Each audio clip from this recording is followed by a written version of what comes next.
Bonjour à tous. Un argument tourne en boucle du côté de la France insoumise et de l'extrême gauche depuis quelques semaines, c'est celui-ci. Ça fait 40 ans qu'il y a de l'informatique, qu'il y a du numérique, il y a de la robotique dans notre pays. Ça fait 40 ans qu'il y a des gains de productivité. Où ils sont passés? Il y aurait donc, pour François Ruffin et ses amis, une sorte de trésor caché en France qui justifie qu'on ne travaille pas davantage. Et ce trésor caché, ce sont les gains de productivité que la France a réalisés depuis 40 ans. Et il s'interroge sur à qui ont profité ces gains de productivité, laissant sous-entendre qu'ils ont été captés par le grand capital. Eh bien, c'est faux. Et je vais vous le démontrer.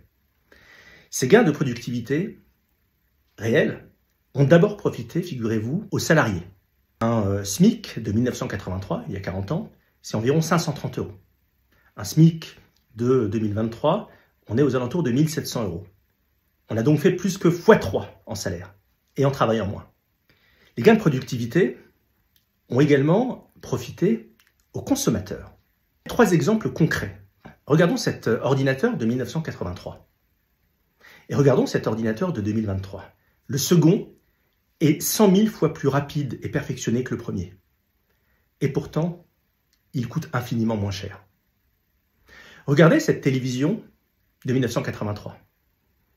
Regardez cette télévision de 2023. D'un côté, le tube cathodique, la grande machine à laver. D'un autre côté, l'écran plat, plasma, très haute résolution. La télévision de 2023 coûte moins cher que la télévision de 1983. Regardez enfin cette voiture française de 1983. Et comparons-la avec cette voiture française, là aussi, de 2023. La seconde coûte moins cher que la première. Et pourtant, elle est beaucoup plus confortable, beaucoup plus perfectionnée, beaucoup plus sûre. Voilà où sont passés l'essentiel des gains de productivité. Alors, quant à savoir si ce serait le capital qui aurait tout absorbé, eh bien, c'est faux.